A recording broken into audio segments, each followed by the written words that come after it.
Good afternoon, everybody, to the MMA webinar series. The topic today is how the future of data collaboration can help to drive higher efficiency and productivity. I am Rohit Dadwal, the Managing Director of MMA Asia Pacific, and also the moderator host of the webinar today. This is our third webinar in the last 2 weeks. Our effort is to provide information, education, and evangelism of what is happening in the industry in these changing times. Our first two webinars were very specific to the consumer behavior and the changes of sentiments that were going on due to COVID-19.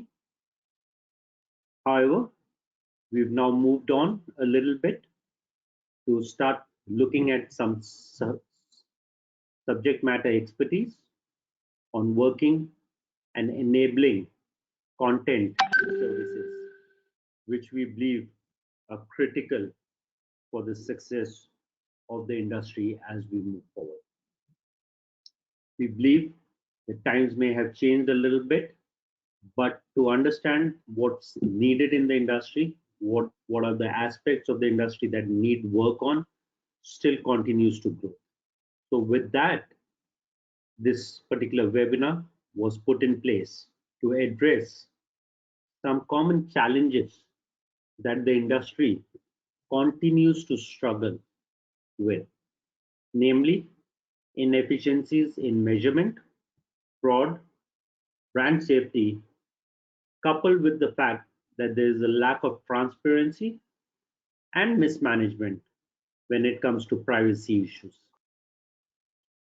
What we are hoping to get out of this webinar with our partner is to address some of these concerns and seek solutions which can better optimize these campaigns and enhance the customer experience, as we believe that will be key as we move into a future which is going to be more digital centric and more real time vis-a-vis what it is today.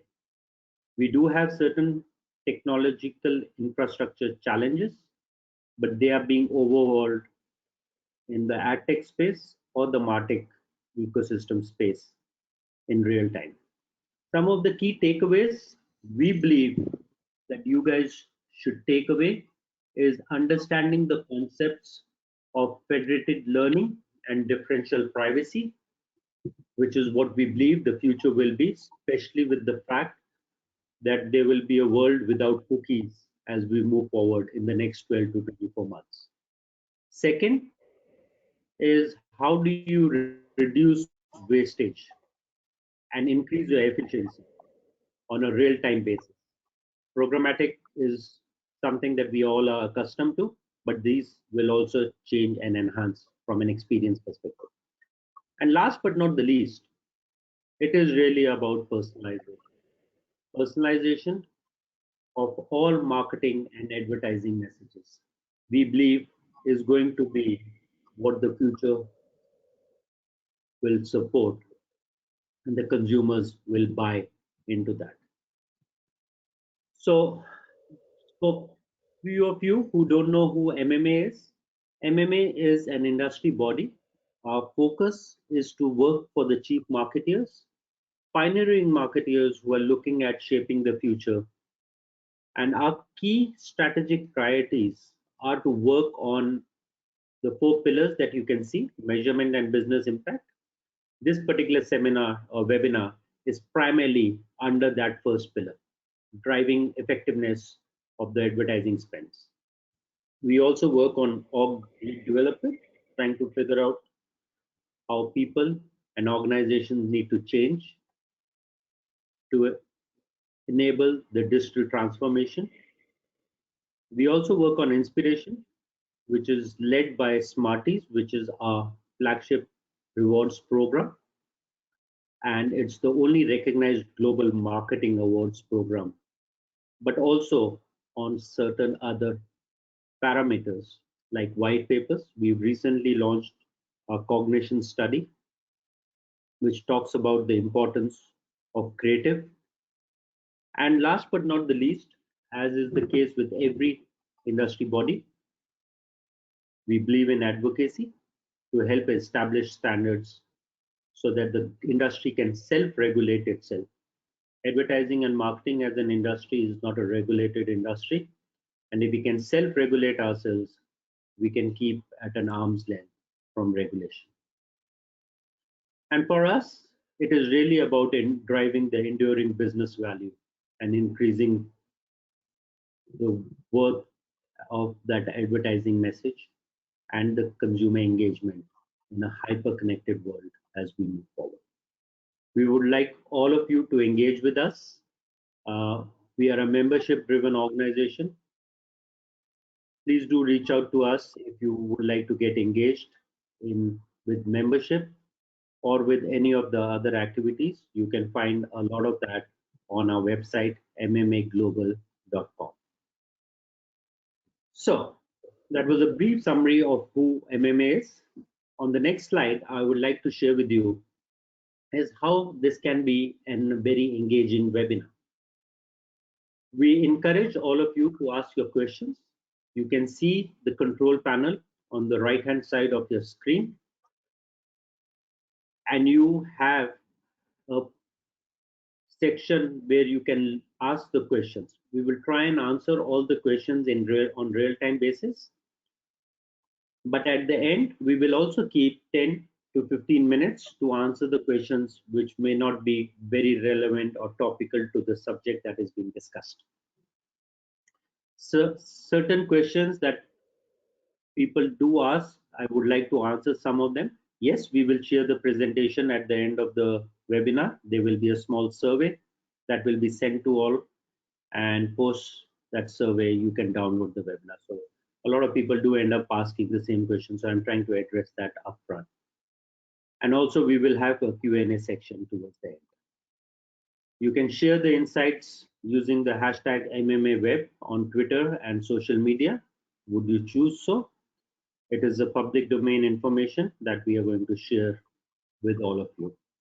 We would like to specially thank our partner and the speaker for today on the next slide, Gowthaman, who is the Chief Executive Officer of Aqilliz. A lot of you may already know Gowthaman from his past life when he used to lead Mindshare in the region and work on the Pepsi as a partner. And I'm your host, Rohit Dadwal, as I said at the beginning, Managing Director of Mobile Marketing Association. So at this point in time, I would like to hand it over to Gowthaman to take us through the rest of the webinar. Over to you, Gowthaman. Thank you, Rohit. Thanks a lot for this opportunity. What better way to talk about data collaboration at a time when all of us are sitting in our homes dialing into this webinar. These are very, very different times, and the topic is just about apt to talk about what we're going to do with data and the future of data, particularly focusing on collaboration. I've tried my best to keep this session with a specific focus on advertising, ad tech, MARTECH, and data, and the use of it in our business, and try to steer clear of other issues which is much beyond technological application of the business. So let's see how much we can do in the next 40 minutes time.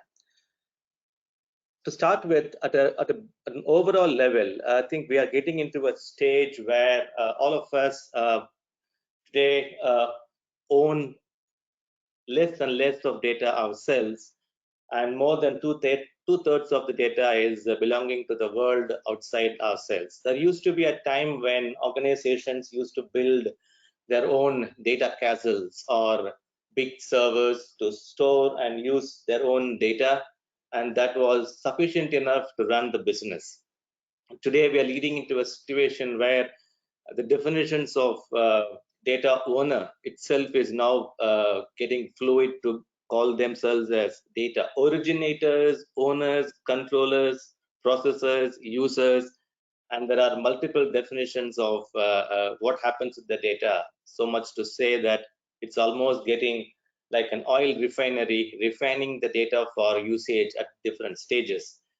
And that's the reality of the situation. And therefore, as an organization, whether it is for our own selves or for our clients to whom we work for, there needs to be a shift in the way we look at using, controlling, processing, or owning data for them, for ourselves. Okay. As a general mathematics, we all know that 1000 MB is 1 gigabyte, and 1000 giga is 1 terabyte, and 1000 tera is 1 petabyte, and 1000 peta is 1 exabyte, and 1000 exa is on 1 zettabyte. I think we're now reaching a stage where we should talk about 1000 zeta is equal to 1 yottabyte. So just to give you a sense of the scale of what we are talking about, at an average, the world is producing around 450 exabyte today. So we're already in the generation of between exa and zeta, and it's only going to grow very, very fast. Just to give you a sense, like the way this webinar is going on, in every minute, close to 250,000 calls are being made on Skype. More than 10,000 rides are being booked every minute on Uber. And you can count and imagine yourselves the number of mails we are sending, the number of WhatsApp messages we are sending across the board. It is just explosive. I think that's the reality of the situation. And increasingly, the lines are blurring between who owns the data, who processes the data, and who controls the data. That's the reality of the situation, the gravity of the situation as well. Just to give you a broad sense of what this is all about, it is estimated to be around $120 billion of global money that's being spent on technology for marketing, technology for advertising, and the technology for processing and using data. I think that's the size of the business we're talking about it today. And the reality is that these three buckets are disjointed in many ways. The marketing technology, as we call it, and popularly called as MARTECH today, and there are a lot of Lumascapes and other screens and icons that we continue to see, anywhere between 7,500 companies that is focusing on giving marketing technology on customer experiences. And we have another 2,500 to 3,000 companies focusing on advertising technology for audience activation. And we have another bunch of 250, 300 companies buying and selling data both in motion and in rest and in use. This is a complete cacophony, so to speak, of the situation today, because at one end, we look at our consumers as customer. At the other end, we look at the same consumer as audience to prospect. And at the other end, we also look at them as owners of data. And it is all fragmented or fluid amongst each other. And that is the situation which I think we will spend more time talking about it today. The system is extremely inefficient and vulnerable for many reasons. And I've just picked up 4 to show and highlight to you where we are. It's first and foremost, it's a very disconnected taxonomy. At every time, imagining to fuse data sets through APIs or through various forms in which we ingest data together, it is a nightmare if you have to add one more data set. Even if you have to write a programming or a software code to add a new set of data, it will probably take a week and a half to 2 weeks. So we are talking about a continuously, perpetually disconnected taxonomies of information coming into the picture. And they're all sitting in multiple infrastructures, very difficult to maintain the integrity of it, whether it is fake or real or genuine or not, to cleanse them. And more importantly, to connect between 2 different data sets to establish concurrency, whether it is the cause and the effect of it. But all we are grappling with how to put it together. And if only we can get these things together in a situation where the data is secure and transparent and reliable, it is economical, and it helps in improving performance, and if only we could query it in a modular manner, I wish the world in a much better place. So I think the fundamental situation today is that the data sets are very inefficient and very vulnerable, and the system is continuing to build on the same and yet to find some good solutions to it. It is very evident that this situation is leading to what the world is now calling as the privacy, provenance, and personalization challenges in the marketing system. Since the data is very inefficient and vulnerable to manage, when brands are spending money to reach a consumer on a particular platform, reach is always suspect. We don't know whether the impression is being seen by a human or a bot. We don't know how to evaluate it in time to mitigate fraud. There are situations where when platforms are trying to lure the customer to increase their user base through recommendation engines, we really don't know whether the consumer is given consent to use the data or not. Consumer consent is now under question. Consumers are getting worried whether the data is being used, abused or not. At the same time, when brands are trying to reward a consumer in some form for either watching content or whether it is for rewarding them for an activity or for consumer promotions, we really don't know whether it is reaching the consumer properly or there are any middlemen in between trying to dissuade it. So the entire world is...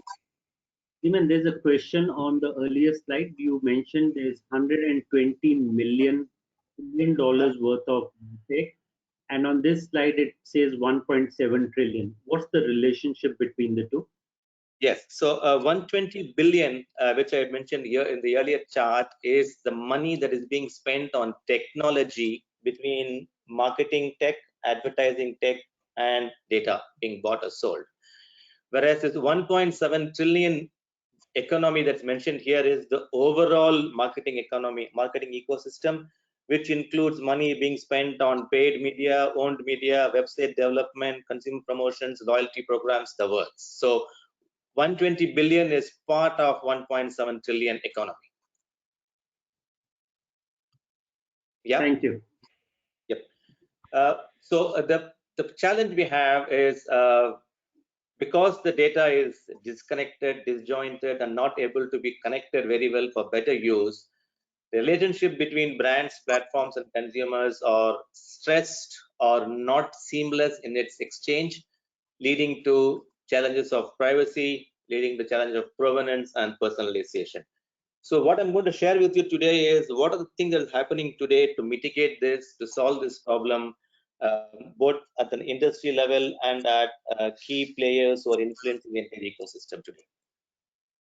It is known very clearly that from various surveys today that customer data integration is the topmost priority for marketers, and this is from eMarketer and Forrester survey.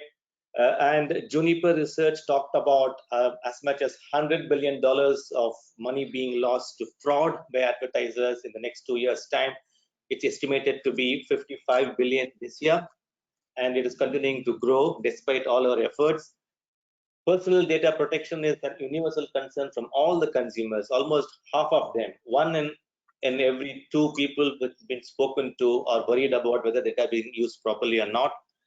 And last but not the least, in the last 1.5 years, this entire supply path optimization is a new term that's come out, which is all about how can I optimize my entire value chain from the time the marketer decides to spend the money to the consumer who is seeing the ad, that the journey of the impression can be optimized much better across the value chain for better efficiencies.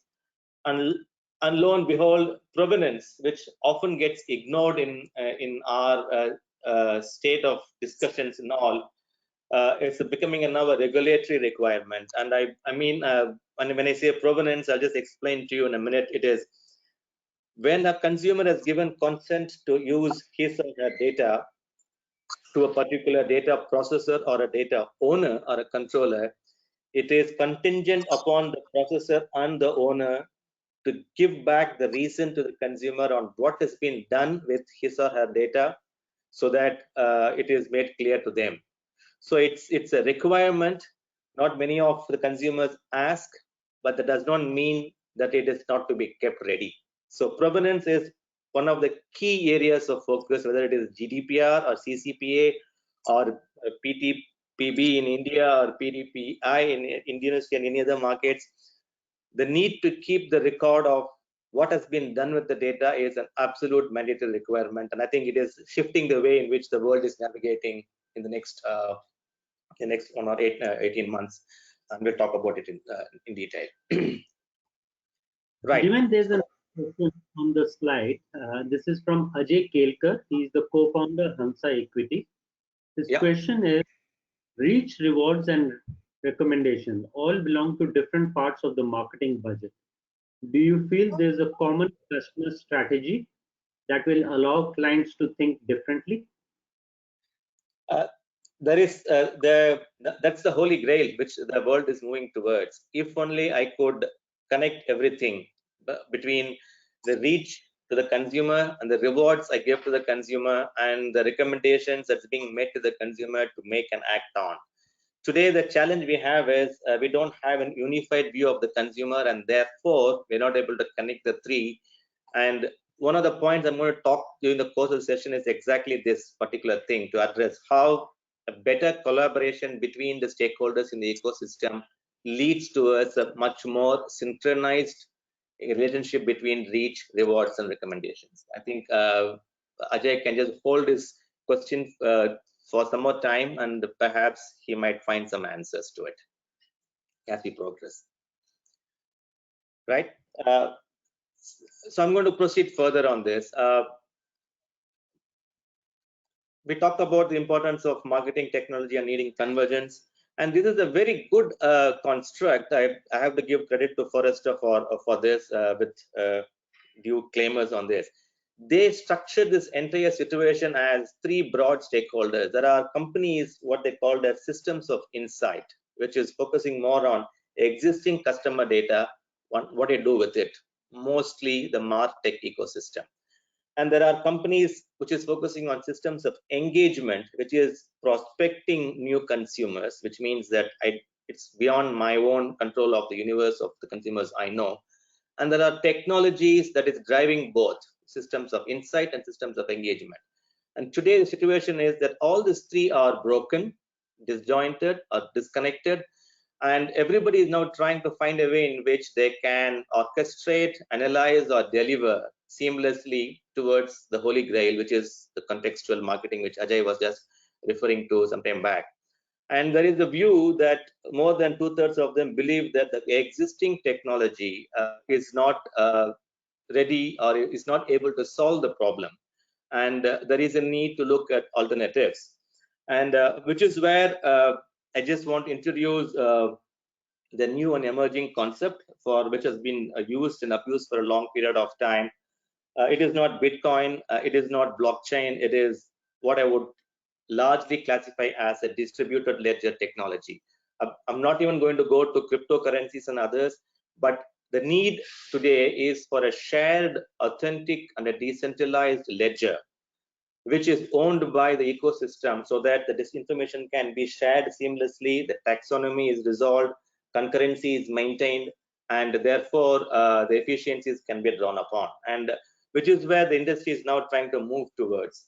And surprisingly, and not so surprisingly, all the key stakeholders, the big tech companies, are already talking this language.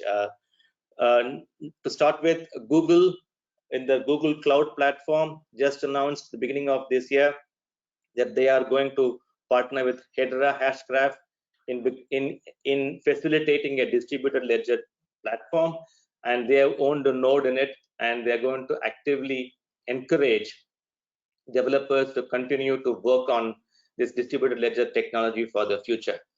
So Google is already in that space. They're already talking this language of distributed ledger, and which is what I wanted to highlight. Not just Google, we have Amazon providing blockchain or distributed ledger solutions for the industry, and the graph, the picture here clearly explains how it is disconnected between multiple networks and how it can be centralized into one particular server, and records can be maintained in an immutable manner.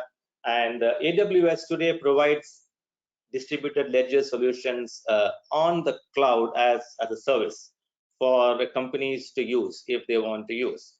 Not just AWS, you also have Azure from Microsoft providing similar solutions as a blockchain workbench, you have distributed ledger available on the cloud, facilitated by Azure, where you can set up a ledger and start collaborating with other companies for taxonomy issues or concurrency or whatever you want to do. So the industry is already recognizing the need for a distributed ledger to solve some basic problems to start with.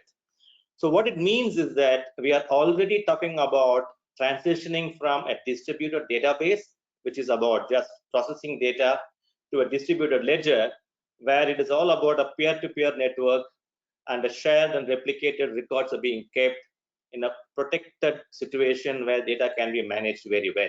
So we are warming up into a situation about environment where multiple companies can start integrating with each other in a distributed database that can be maintained and managed. Okay, so before I start further, I just want to pause here and just put a question to all of you who are listening today.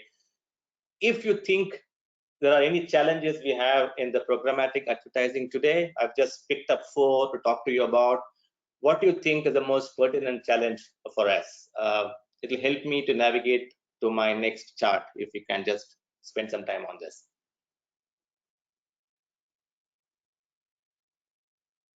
It's a poll. We would like all of you to participate in this poll and give your thoughts of what you think is the most pertinent challenge in programmatic advertising.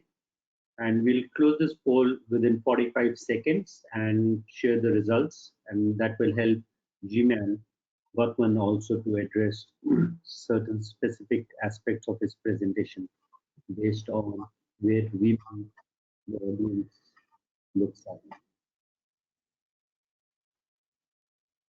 So I will share the results once this poll is closed in the next 10 seconds. We have 70% of the votes already casted. So I would encourage everybody else who's not done their voting to please quickly do their votes. Thank you. So I will close the poll now and share the results as they are on your screen. Very divided house. Right. Not surprising. Transparency is and attribution are the big challenges, and of course, fraud has got a recency effect since everybody talks about it, and brand safety is in some form getting addressed.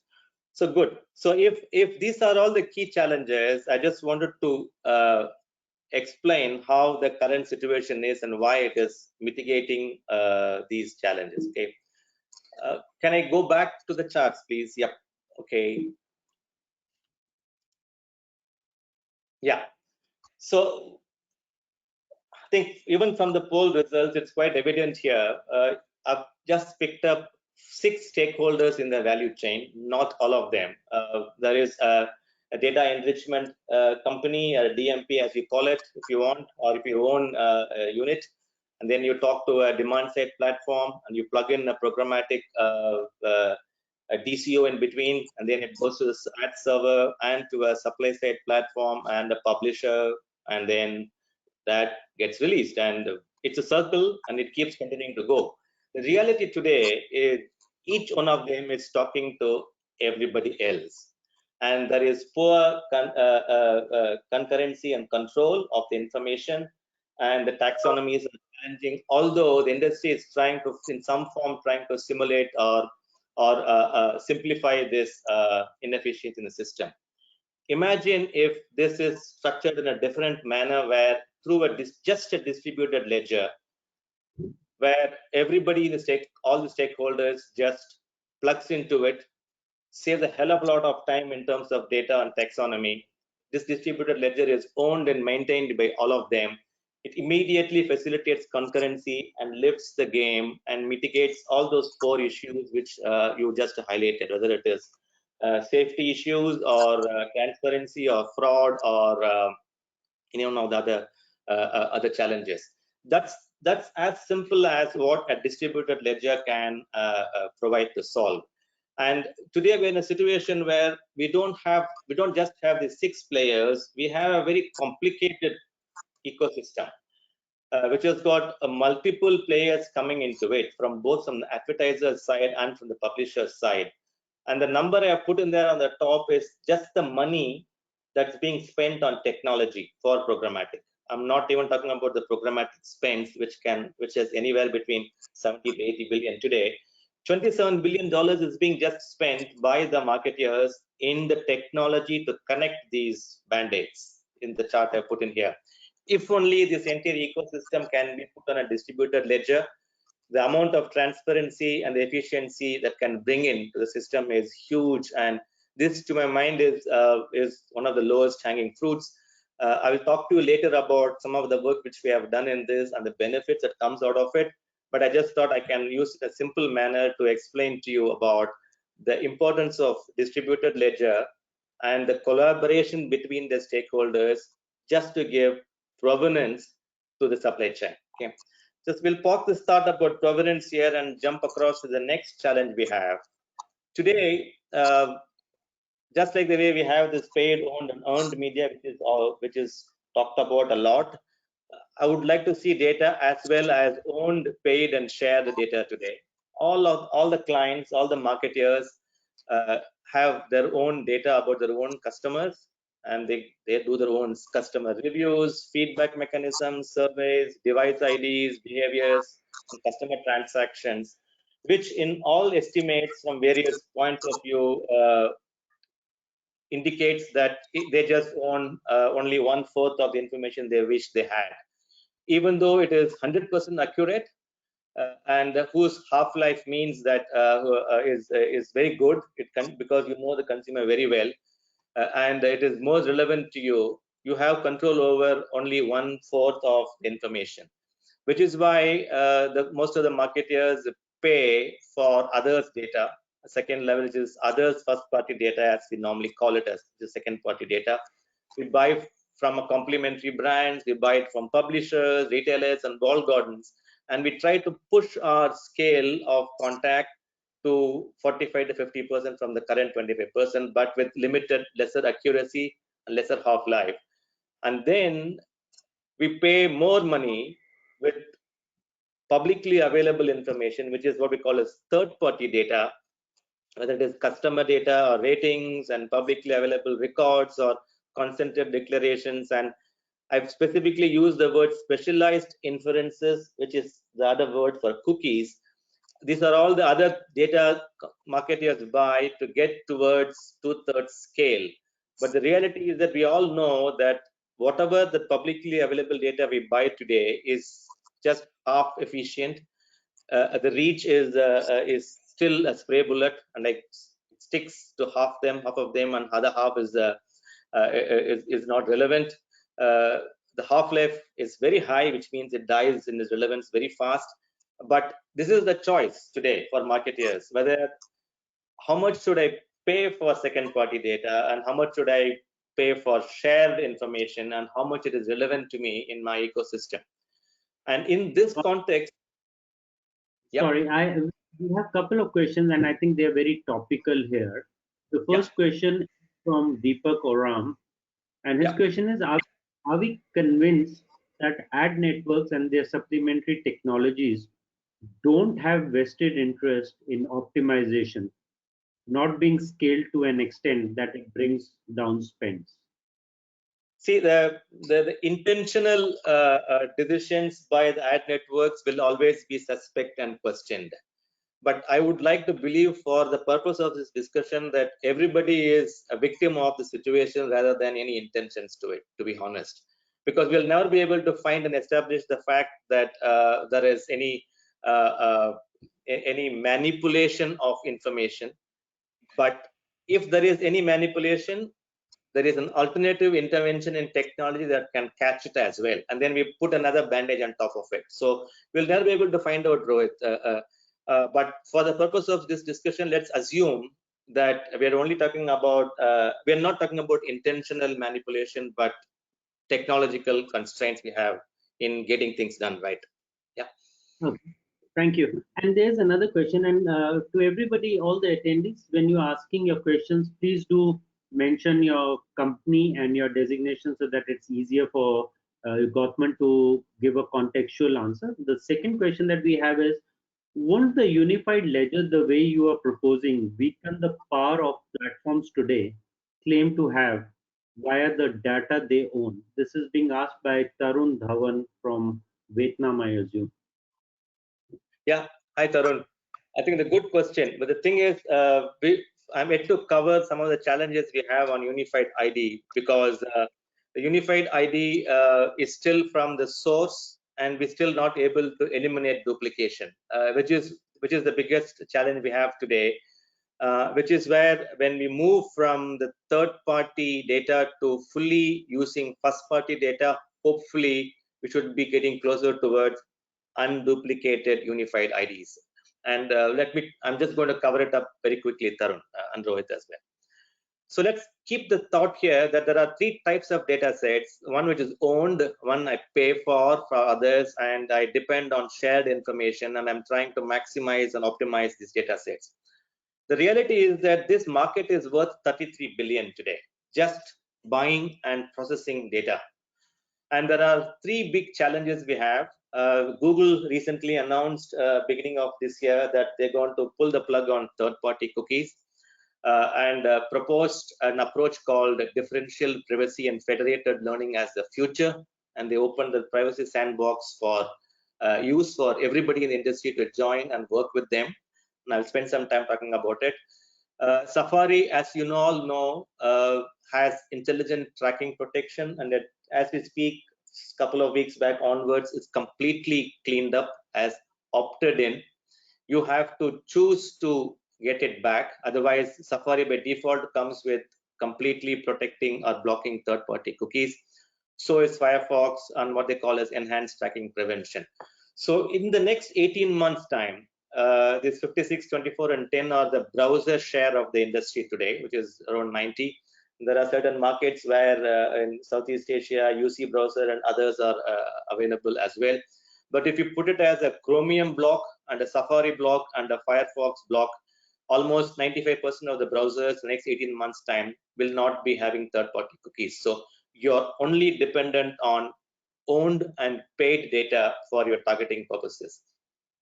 So that means that either the scale comes down by half, or your accuracy goes up to 2/3. That's a choice we'll have to make today, because you are not going to have meaningful share data on the browsers unless and until we go to buy it in the marketplace with consent as second-party data. It's a very important development which has come out, and the industry is now trying to understand and grapple with what is this differential privacy and federated learning, and how do we use it for the future. And I'm going to spend some time on just talking about and explaining to you about these two technologies. Okay. Differential privacy is something which Google has happily put it onto the public domain to talk about it. You all can Google and find out this and go to their website to know more about it.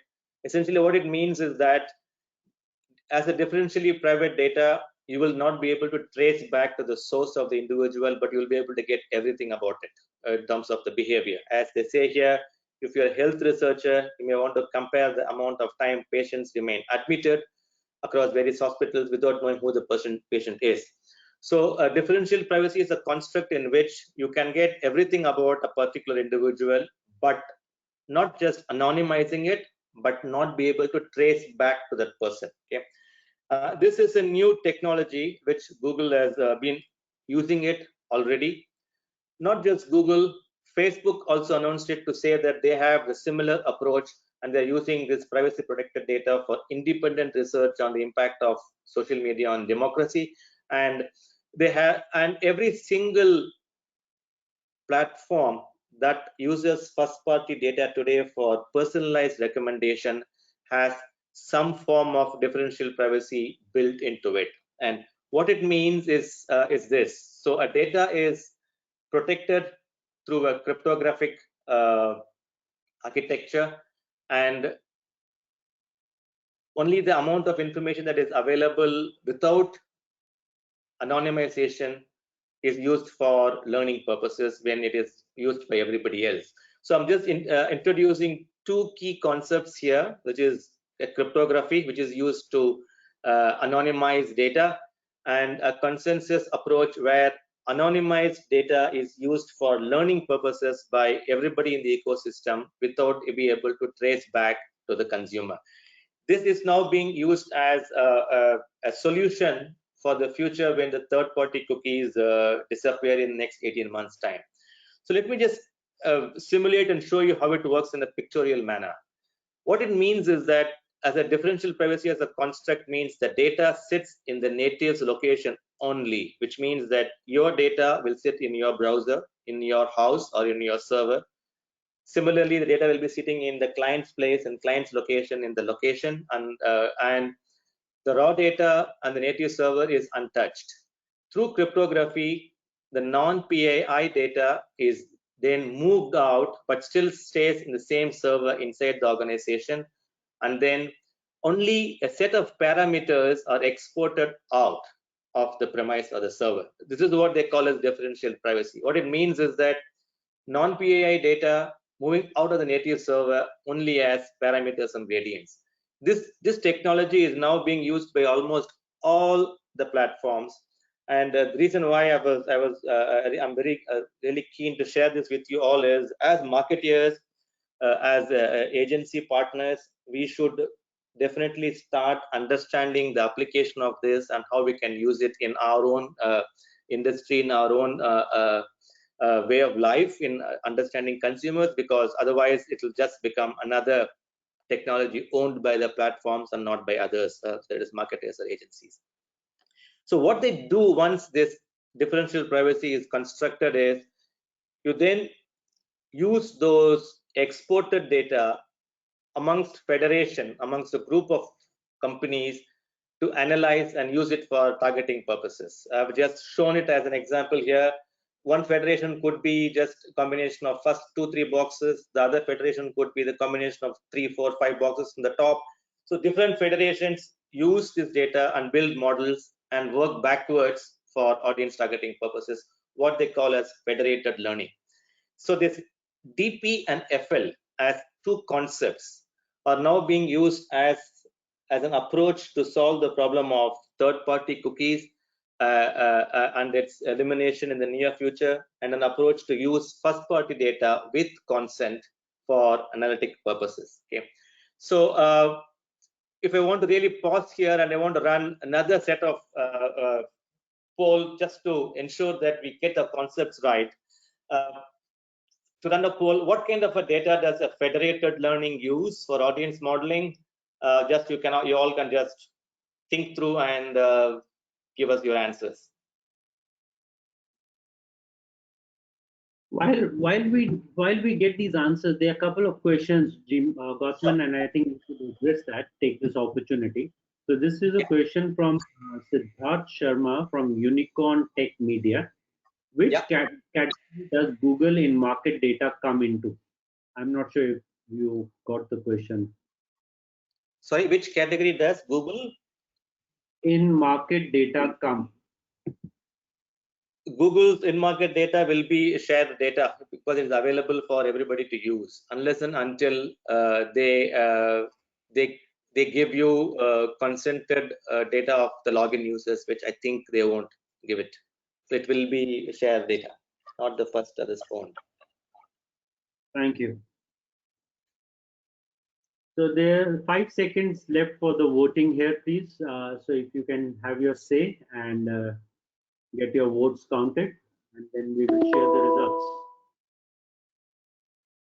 So we are closing the poll now and sharing the results.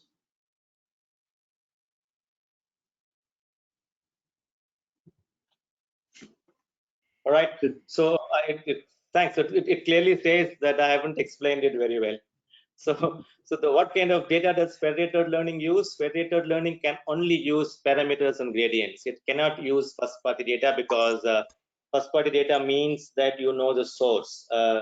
In the future, where it is about privacy compliance and the ownership of data needs to be honored, you should not be able to trace back to the individual. which is why federated learning as a concept has been built in, which is only going to use the behaviors and the parameters and the gradients and not the first party data. So that's the concept of federated learning.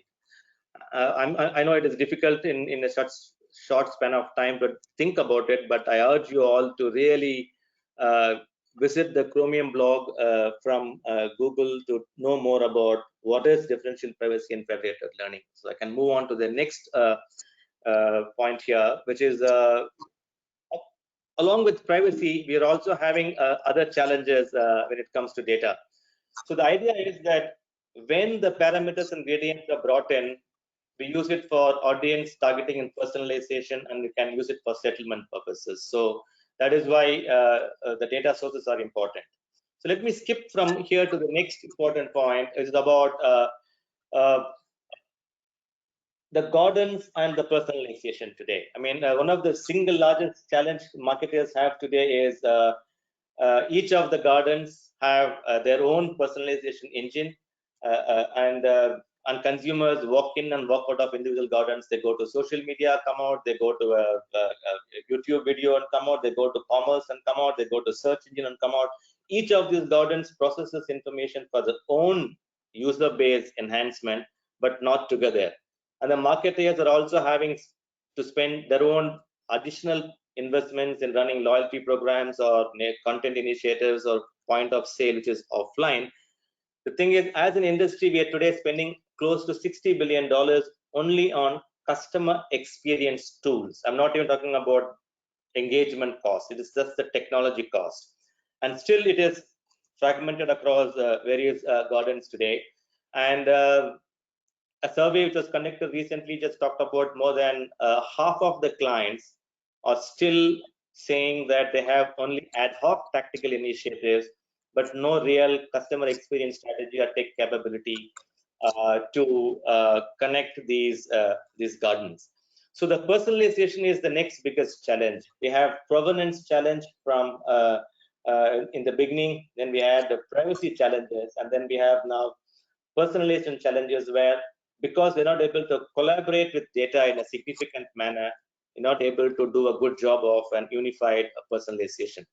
And here again, the world is already moving forward. If some of you would know it or others, there is already something called as a data transfer project, which is jointly run by Facebook, Google, Microsoft, and Twitter, where what they are proposing is that the data can be, instead of being shared between each other in a chaotic fashion amongst the providers, if they can reside in a ledger in one place where everybody can dip into it, what they call as enhanced service to service data portability. So it's not something which is not going to which is not thought of so far. So we already have an approach that is being under discussion today. So I think as marketers, we have to now start thinking about how can we play a very key role in this data transfer project to ensure that we are able to connect our information for seamless enhancement of personalization. So what it all means is that through a distributed ledger in a privacy compliant manner, if I can seamlessly port information from various platforms and then put the consumer at the center and understand them as who, what, when, where, and how, and what they do, and integrate both customer experience and audience activation, that's the ultimate future for data collaboration. And my humble submission is that it is no longer a myth, and it is no longer something which is a hair's on or something which is not going to happen. There are disjointed technologies already emerging today, and it is the onus is upon us to see how we can, as an ecosystem, trying to integrate these three different technologies of a ledger and the portability and privacy compliance to create an unified customer journey. And that is the key theme of what I wanted to highlight here. So the benefits of data collaboration will be many. And before I jump into to show about what it is that needs to be done, this is the simple poll. The answer is very simple, but I just thought we can just run it quickly before we move on to the next 5-10 minutes.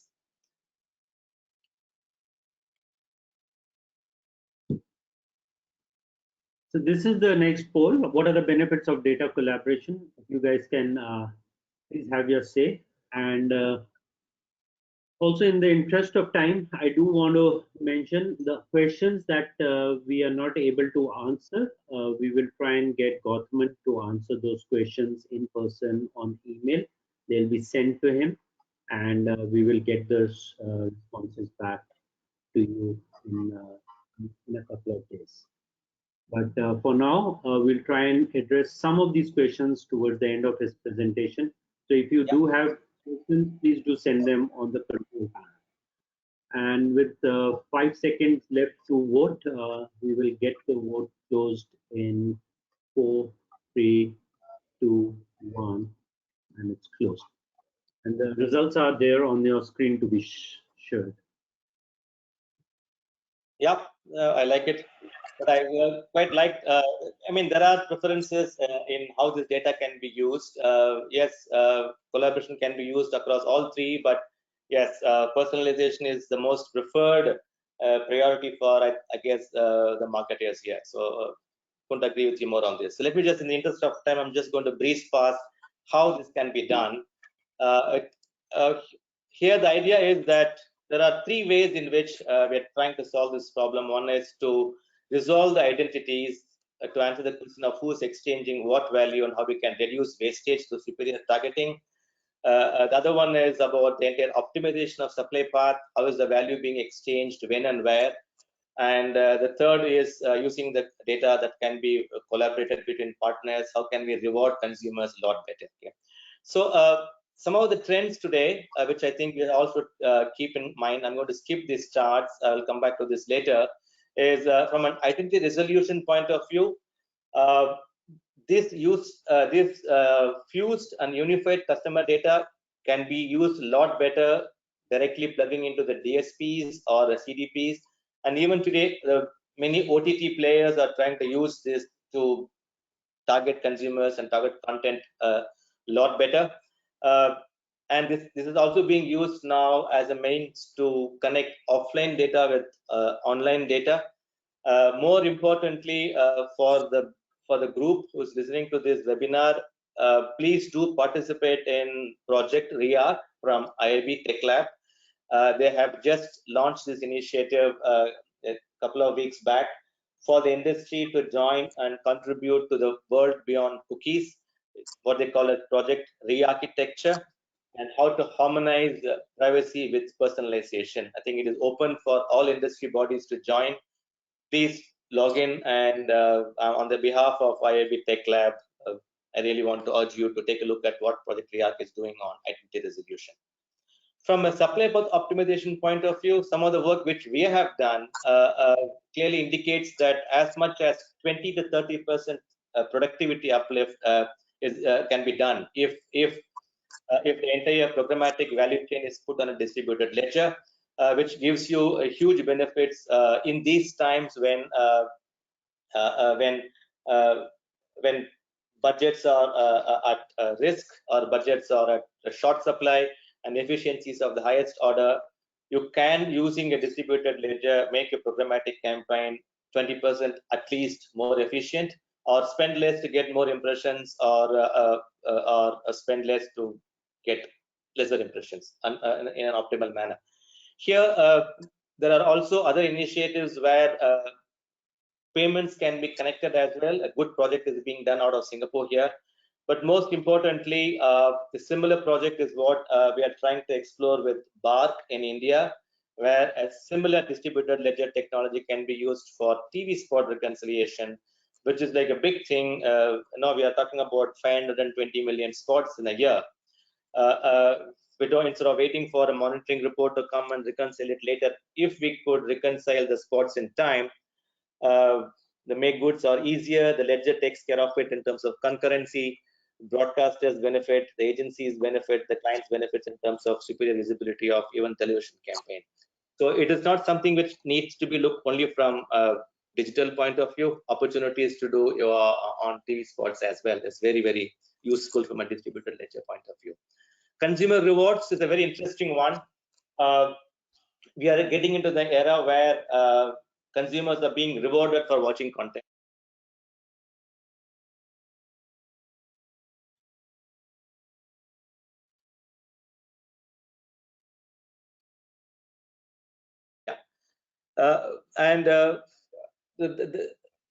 The online rewards is a mechanism in which consumers can get rewarded for what the behavior is becoming an important thing. It can be used as a mechanism to do influencer marketing, where celebrities can be rewarded online immediately in some form or the other. And the same technology is being used for even authenticating fake content or capitalizing for authentic content and rewarding them. And the latest development in this is closer home. TikTok is using blockchain to mitigate fake content so that they can be rewarded very well. So summary is this. I think we are short of time. So the idea is to tell you that we are reaching a stage where a collaboration of data across multiple stakeholders is moving on a much faster pace, but in pockets. There are initiatives through distributed ledger, initiatives through privacy compliance, and initiatives through data portability in pockets, but it can be integrated for better use of data, which helps in both effective and efficient communications. Thank you, Rohit. Thank you all for giving me time. I think I just ran short of it. Great. Thank you. Thank you for that, Gowthaman. And in the interest of time, we will address all the balance questions on email. We'll take it forward on email. In the meantime, I would like to also take this opportunity to share with you upcoming webinars that are going to be put in place. We have 3 webinars that are coming up. The first one is on the new abnormal that is happening day after tomorrow.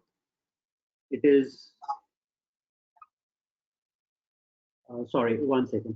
Jiman, you are still presenting the slide. The day after tomorrow, the media habits, which is going to be presented on Thursday. Then on 23rd April, our webinar is on China MARTECH. China MARTECH, it's all about some of this discussion that G-Man just did on what is happening in the MARTECH industry and China being the leader in this space. And then we have 2 more webinars, which is really again going back to the consumer behavior on what's happening during this pandemic. And very interestingly, we are working with a couple of advertisers in China talking about how they dealt with COVID-19 situation in December, January. How did they come out of it, and what are the learnings that they expect for others to take? And last but not the least, on the next slide, there are many areas that you can engage with MMA on.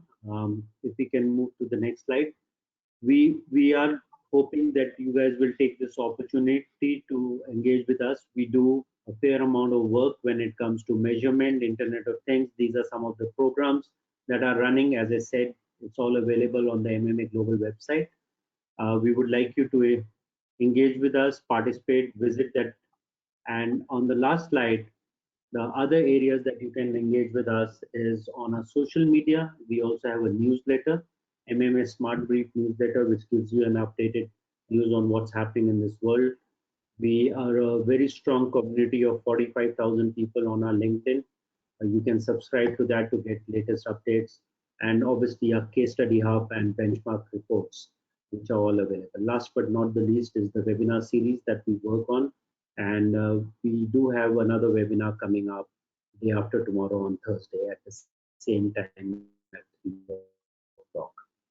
And we look forward to seeing you, most of you, on that webinar. It's going to talk about how advertising is shaping up in Asia specifically during these times. It's the Magna report, which is done by Publicis that's going to be presented to you. So with that, we've come to the end of this webinar. Thank you all for your patience and your time. We look forward to seeing you again on Thursday afternoon. Thank you, everybody. Thank you. Thank you, Gowthaman, for your Thanks, time. Rohit.